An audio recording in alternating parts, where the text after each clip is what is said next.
Ladies and gentlemen, the last couple of days have been absolutely crazy for crypto. I mean, we've seen Bitcoin go to almost 66,000. Right now is slightly above 64. We've seen some massive XRP pumps with now a nice little correction afterwards. But in the background, there's so much stuff happening. From the one hand, we've got a multi-$100 million crypto hack. It's a massive exchange that had some massive troubles.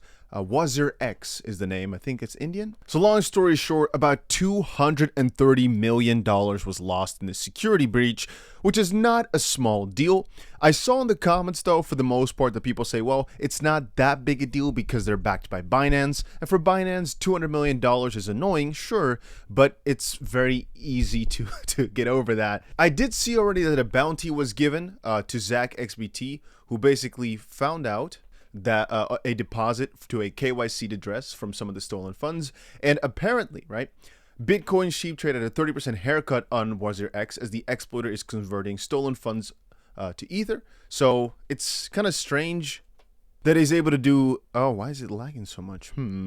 Well, I wanted to say that he's able to do that on the exchange, but I don't know the innards of it all. Neither does it matter. All you gotta know is, will this affect the crypto market? Some are saying because he's selling so hard and he's got like tens of thousands of Ethereum. If that gets sold, I personally think if he decides to sell, even if it's North Korea like many are trying to say, I don't think any of it matters. I know it takes a lot of money out of the crypto circulation, sure, we have to admit that, but that's I mean, again, as I've stated for a while now, with such record-breaking inflow numbers, I don't think anything in terms of sales can really do anything. I mean, the last couple of days here for some of these providers has not been too amazing, but before, so the 16th of July, for example, $400 million worth of inflow. The day before, $300 million, the day before, $310 million. It's just been crazy all throughout the week, with the last 2 days being ever so slightly mediocre. BlackRock, however, is still keeping up the game. It's just some of the others now not being as positive, or it's Grayscale actually having some outflows. And that made me think about all the different announcements with regards to Ethereum I've seen, and just the expectation that they're gonna start going live in like 4 or so days. And right now, for the most part, it's just a discussion about what the fees are going to be like. So, for example, Grayscale wanted some really high fees. Some changed their fees from 25 base points to only 15 base points. So Eric says mini-me ETH fee cut to 15 base points. Officially the cheapest on the market now. Should help the cause. Good catch. But me personally, I'm just looking at all the different crypto announcements here, and it's crazy. Rumors are growing. This is by far one of the most trendy topics of right now, that Trump will announce a Bitcoin strategic reserve policy for the United States next week. I think that's pretty crazy. With regards to the WazirX hack, it was $100 million worth of SHIB, $52 million worth of Ethereum, $11 million worth of MATIC, some 𝗵𝗂, some USDT, and some 𝗕𝗓. So again, big hack, but it's not that big a deal at the end of the day. Some, again, not so record-breaking numbers of ETF inflows yesterday, but before it was absolutely crazy. Apparently, also yesterday, Trump said he doesn't want to let another country to take over Bitcoin and crypto industries. Quote, let's quickly check this out. Trump also reiterated his previous calls for Bitcoin and crypto companies to come to the US over China or another country. Trump said in June he wants all the remaining Bitcoin to be made in the US, claiming it will help us be energy dominant. If I throw it aside, it's going to be picked up in another country. Most likely China. They're pretty advanced in that sphere, Trump said. It's a baby. It's an infant right now. But I don't want to be responsible for allowing another country to take over this sphere. So, 𝗕𝗓𝗪, and again, we are not sure if he's going to be good or bad for crypto in the long run. But right now, he has got a really, really pro-crypto stance. And matter of fact, take a little look at this. But before you do that, make sure you go ahead and press that like button if you haven't done it already. Take a look. To further secure America's future and create opportunity for young people, I will end Joe Biden's war on crypto, and we will ensure that the future of crypto and the future of Bitcoin will be made in America. We're going to keep it right here, and a lot of it's going to be done right here in Florida, right?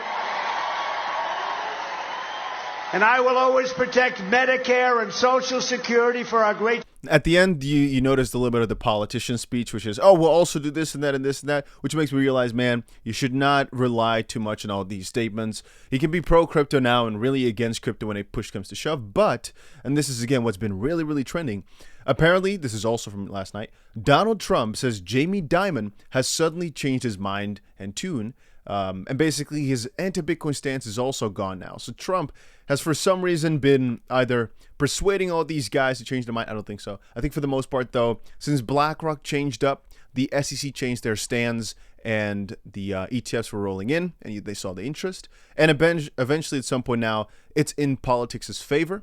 You know, before it used to always be, if you hate Bitcoin, you've got the masses on your side. Now, it seems Donald Trump picked the other side, and it seems that some of the other deciders are joining him.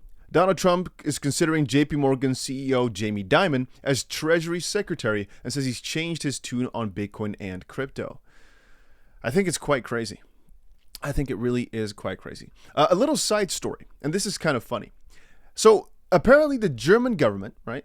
Germany published an update on Bitcoin sale, claiming that they sold in a way that was fair and gentle on the market. Yeah, you can debate about that, but if you really look at what happened, the German government sold 50,000 Bitcoin for 2.9 billion at an average of 57.9 thousand. If you're looking at the chart, they actually really did sell the dip. This was because of a risk of significant loss of value of around 10% or more. The price of Bitcoin is now above 65,000 though. And again, looking at this, it was really them selling started a little downward motion. And all of a sudden afterwards, it was just massive upwards. And I've been looking at the Mt. Gox numbers for a bit. And I guess right now, perhaps what we're seeing a little bit is just people being hesitant to go full-on pump because of Mt. Gox, or perhaps because of Trump's speech in about a week from now to see what he's going to say about Bitcoin. I personally think all signs right now, with also, by the way, if you didn't know, Microsoft, or actually Windows, having an issue today, massive outages all across the world, a lot of stocks going down because of it, massive panic everywhere, a lot of flights being halted. It showcases why this crypto space is here to stay, but more importantly, why people most likely will turn bullish on it right here, right now. At least that's my honest opinion on the matter. I'm biased though because I've been in crypto for a while and I can't fathom a world where it's not relevant no more. But I'm just telling you guys now that from my perspective, in all the mainstream media, etc., they are pushing it hard. And over the next week or so, there are many bullish factors coming up. Like I said, Trump's speech, the Ethereum ETFs, which are basically almost guaranteed, and the fact that Mt. Gox will very soon be done selling. I think they're already like maybe halfway done. I'm not saying selling, I should say sending out their Bitcoin to clients who then can eventually sell if they want to. But most of them would either sell when they received it or won't sell for probably a good while. And so long story short, ladies and gentlemen, I'm too bullish for this world.